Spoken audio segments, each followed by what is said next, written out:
अब मैं बैठे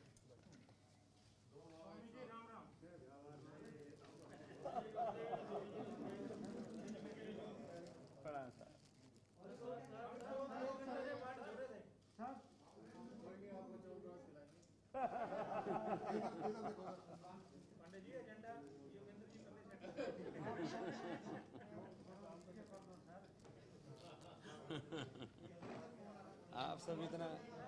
स्वामी जी हमारे ब्रांड एम्बेसडर हैं। आज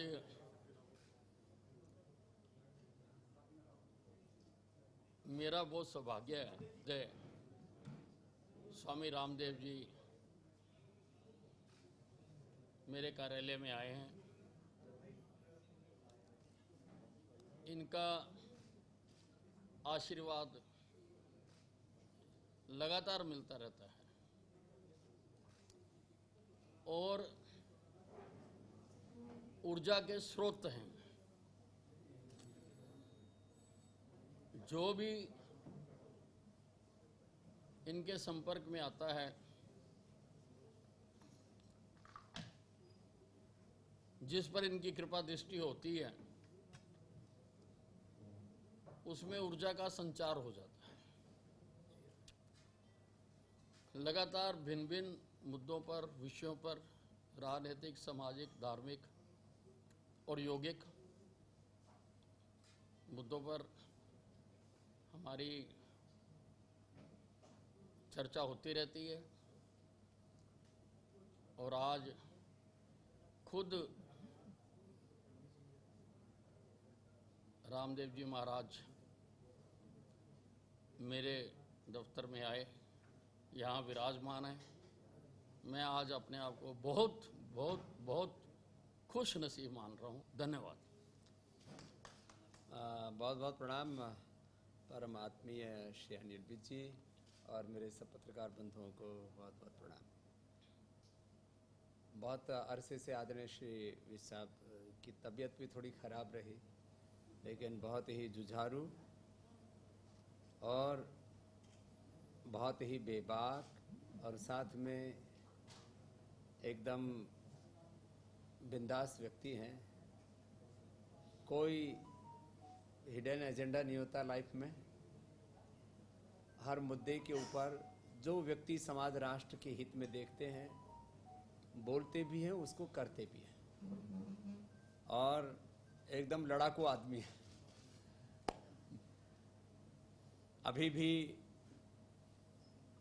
सब प्रकार की झंझावातों से, आंधी तूफान और संघर्षों से निकल करके और बाहर आए। हॉस्पिटल में भी मैंने आपसे कई बार बात की जब थे, और 18-18 घंटा सेवा करते हैं। तो प्रथम तो आज के आने का प्रयोजन आपके साथ अपना प्रेम, अपने शुभकामनाएं संप्रेषित करने के लिए।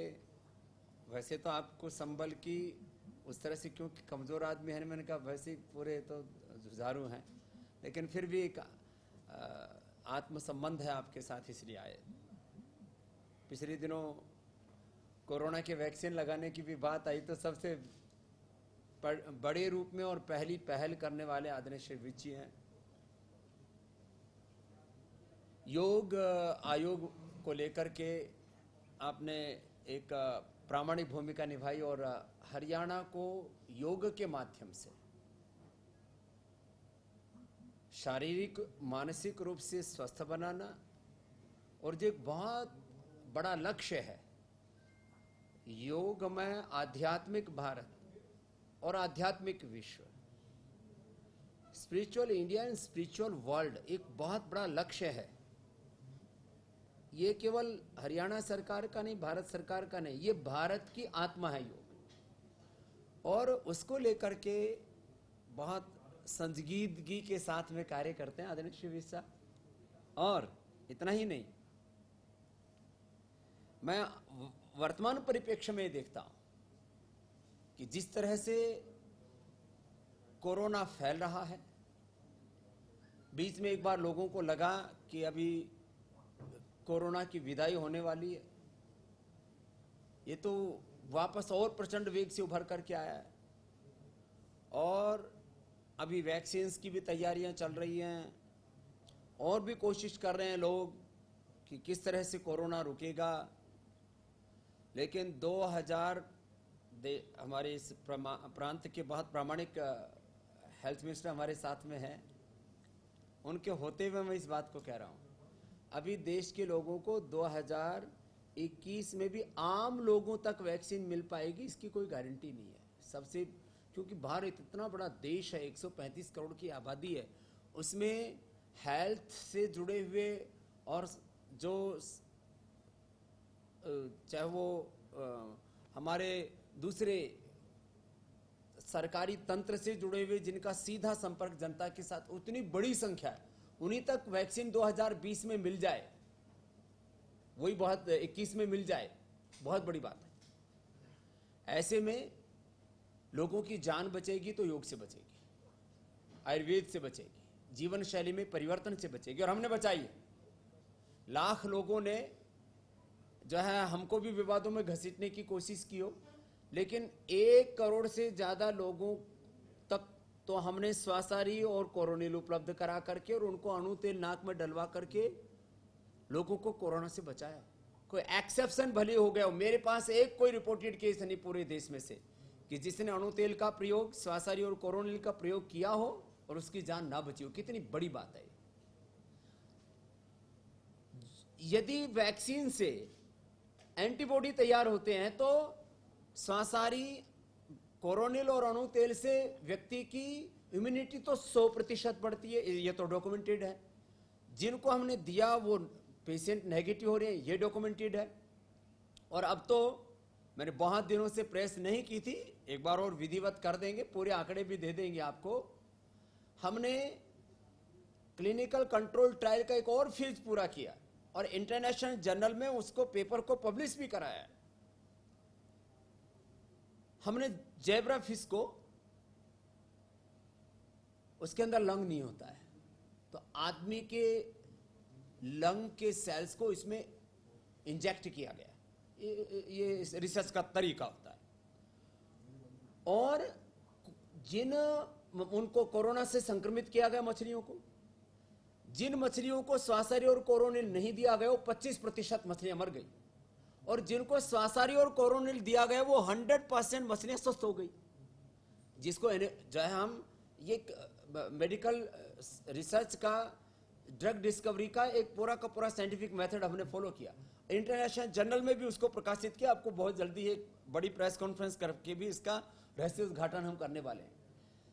तो जब हमारे पास में योग है, हमारे पास में स्वासारी कोरोनिल है, अणु तेल है, अरे साधारण लोगों ने पीपरमेंट, कपूर, अजवाइन साथ, लौंग और यूकेलिप्टस ऑयल का तेल जो हम मिला करके एक लिक्विड तैयार हो जाता है, उसकी वाष्प ले लो, प्राणायाम कर लो, जान बच जाएगी भाई।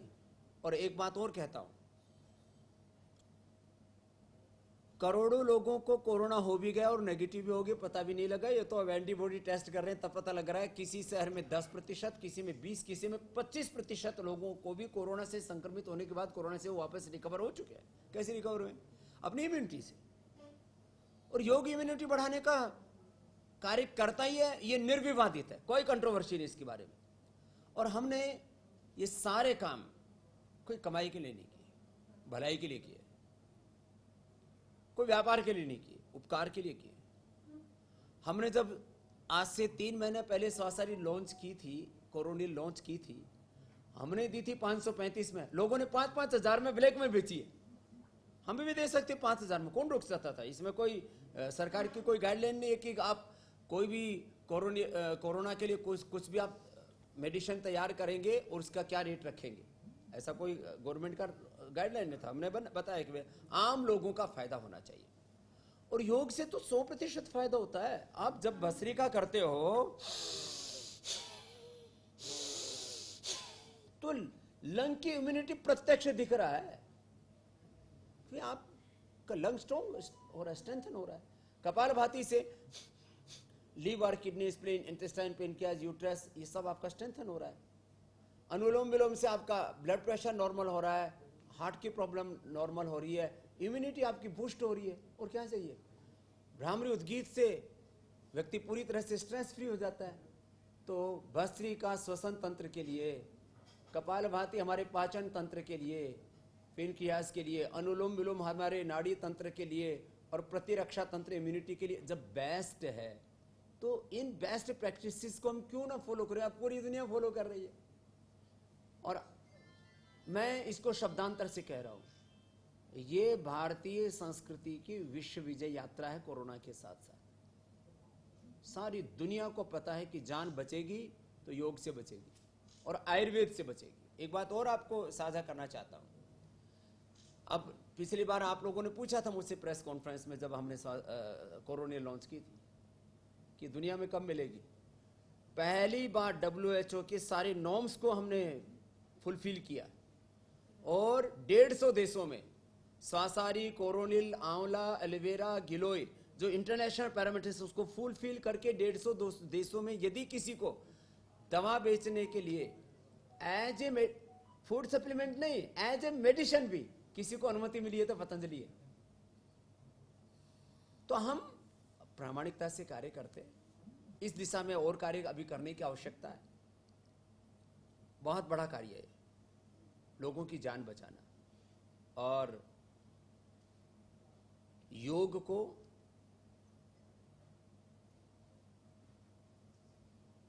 गांव के अंतिम आदमी तक हरियाणा में पहुंचाने के लिए पहले व्यायामशाला का प्रोजेक्ट शुरू किया। अभी योग को शिक्षा से लेकर के, स्वास्थ्य से लेकर के हर क्षेत्र में उसका प्रामाणिकता से विस्तार हो, उसके लिए विस साहब ने बहुत पुरुषार्थ किया है। और जो है अब योग को अभी खेल में भी लेकर के, कल हम आदरणीय मुख्यमंत्री जी के साथ भी आपसे दोबारा मिलने वाले हैं। तो एक बड़ी पहल हो रही है, और ये आवश्यक है।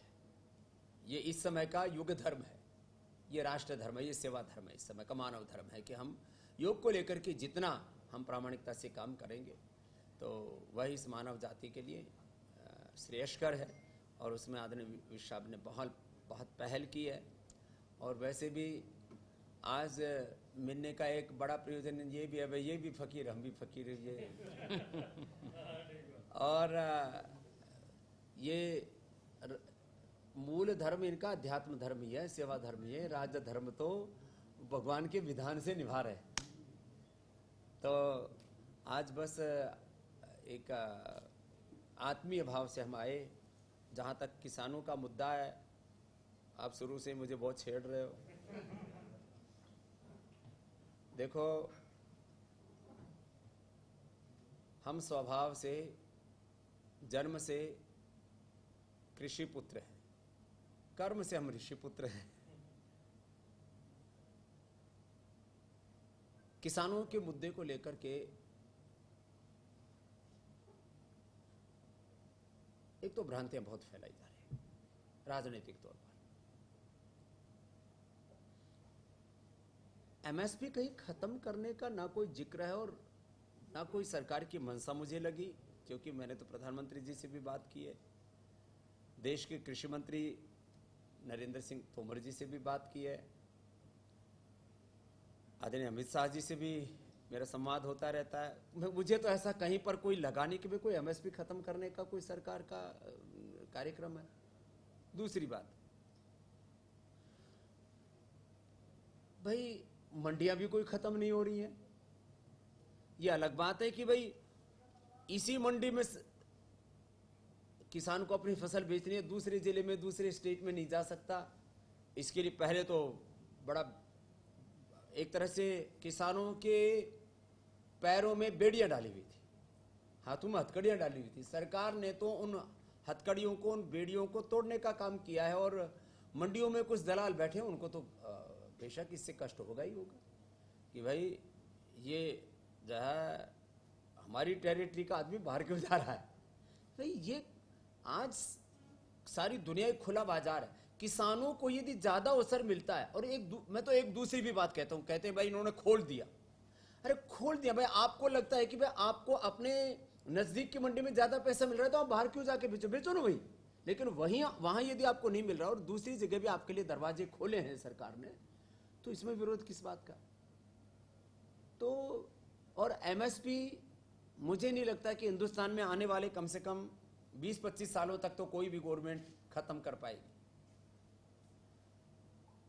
शायद पता नहीं कुछ 1-2 स्टेटों में एमएसपी नहीं था या उसके ऊपर एक्टिव रूप से सरकारें काम नहीं कर रही थी।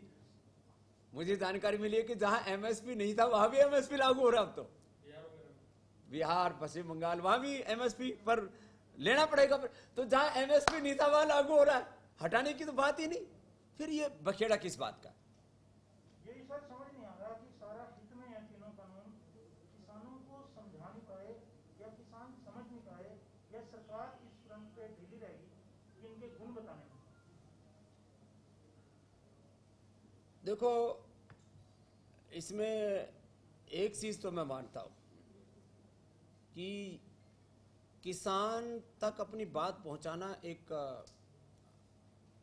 बहुत लंबी एक्सरसाइज होती है, क्योंकि रोज टीवी नहीं देखता, वो रोज अखबार नहीं पढ़ता और बहुत ज्यादा अपडेट नहीं रहता है डेली के जो कुछ पॉलिसी डिसीजंस होते हैं उनके साथ में। तो लोगों ने इन चीजों का फायदा उठाया। इस मामले में सरकार को यदि ये निर्णय लेने से पहले एक जागरूकता अभियान चलाती या एक व्यापक तौर पर बातचीत हो जाती तो मुझे लगता है इस तरह की गलतफहमियां नहीं हो पाती। और अभी भी यदि गलतफहमियां हुई हैं तो उसको दूर कर लिया जाएगा, मैं आश्वस्त हूं। हाँ, इसमें कुछ लोग जरूर जो है वो किसानों के हितैषी बनकर के और एक गतिरोध तो खड़ा कर ही दिए हैं। और भाई,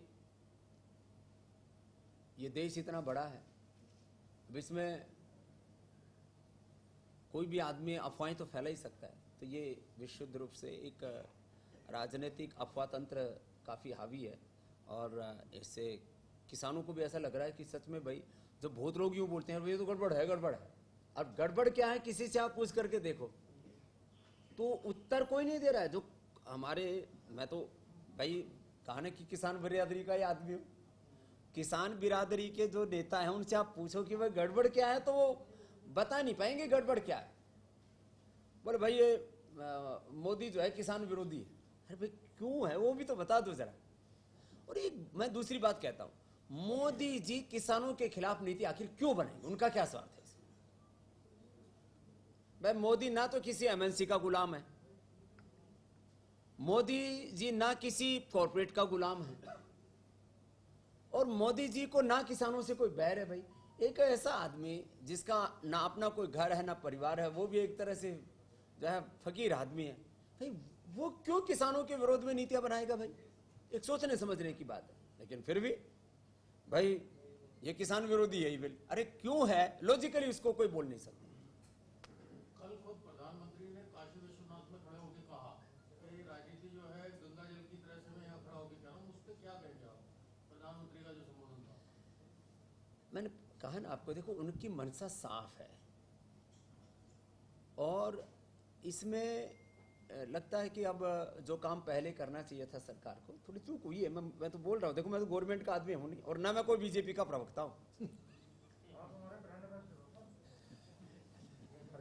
ठीक है, आप लोग प्यार करते हो, मैं आपका हूं, मैं थारा और थे मारे हो, इतनी बात ठीक है। लेकिन जो सरकार से एक चूक हुई है, यदि ये कृषि कानून लाने से पहले, कृषि बिल लाने से पहले सभी किसानों के प्रमुख लोगों से मिलजुल करके और ये बातचीत का प्रोसेस पूरा कर लेती तो आज ये बखेड़ा नहीं होता। अब वही प्रोसेस इनको करना पड़ेगा पूरा, कि अपनी पूरी मनसा और सारे कानून के जो छोटे छोटे पहलू हैं उनको एक्सप्लेन करना पड़ेगा।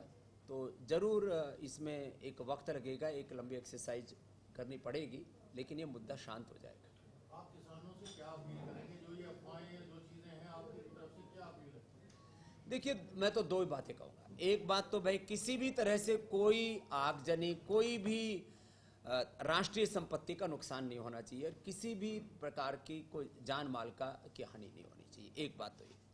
दूसरी बात कि भाई इसमें उनको यदि कहीं पर भी मन में किसी भी बात को लेकर के जो शंका है वो सारी शंकाएं रखें और खुद आदरणीय अमित जी कह चुके हैं, राजनाथ जी खुद इसमें अग्रणी भूमिका में लगे हुए हैं, और प्रधानमंत्री जी खुद डेली इस विषय के ऊपर संपर्क में है, तो उनकी सारी शंकाएं निर्मूल हो जाएंगी। थोड़ा धीरज रखें, और लोकतंत्र में अपनी बात कहने का सबको हक है, लेकिन वहां पर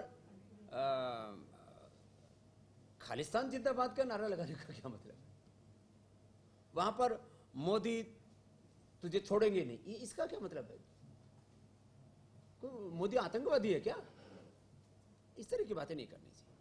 सर, ये जो किसान मांग कर रहे हैं कि एक नोटिफिकेशन आ जाए या कानून में कह दें कि एमएसपी सुनिश्चित बनाई जाएगी, लिख के दे दें, उसका समर्थन करते हैं या किसानों को इस मामले पे कुछ समझाना चाहते हैं? देखो भाई, इसमें इसलिए मैंने बोला ना, मैं तो एक नीत भाई, मोदी जी की नीयत, उनकी नीतियां, उनका नेतृत्व इस राष्ट्र के लिए श्रेयस्कर है। बाकी सरकार इस संदर्भ में और व्यापकता से बात कर लेगी, और दूसरी बात कर लेते, घनी होगी बात। आपका ये पुराने वाले प्रोजेक्ट का क्या राज है? ये जो आप एक हर्बल फॉरेस्ट बना रहे थे वहाँ पे, उसका क्या राज है? कर लेंगे, नहीं कर लेंगे क्या?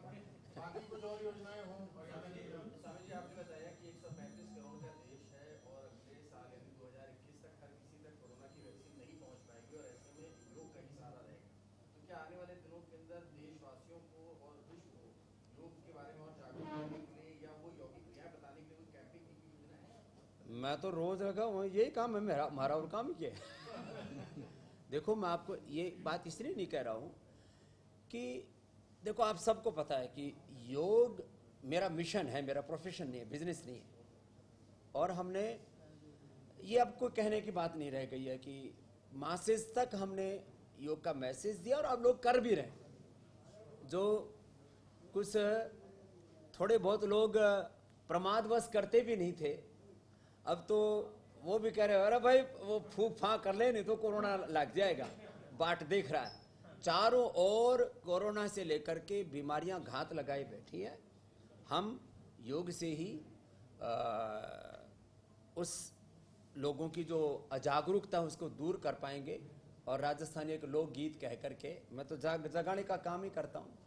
सोया सोया क्या करे और सोया वह नींद, जम सिराने न्यो खड़ा जणु तोड़न आव्या नींद निद्रा, बेच द्यो कोई ले तो राम राम रटे तो तेरो माया जाल कटे गो निद्रा, बेच द्यो कोई ले तो ध्यान राख भाव राख सत्संग में बैठो चित में राखो चेतो, हाथ जोड़ चरणा में लिपटो जे कोई संत मिले तो निद्रा, बेच द्यो कोई ले तो के तो जाओ राज दवार के रसिया रस भोगी, मारो पीछो छोड़ बावड़ी में हरमता जोगी निद्रा, बेच द्यो कोई ले तो कह कबीर सुनो भाई साधो या ना तेरो बासा, मैं तुम्हारे गुरु भरोसे राम मिलन रियासा निद्रा, बेच दो कोई ले तो। हम तो लोगों को नींद से जगाने का काम करता था, अभी हमारा पीछा छोड़ो, अब हो गया काम। राम चाय पिलाओ भी सबको। प्रणाम जी सबको। मुझे तो घेरा ही नहीं था कि आज इतने सब अरे तुम खबर ही काटो, मैंने भेड़ो आया पक्का। हाँ चलो ज्ञान ले लो। हाँ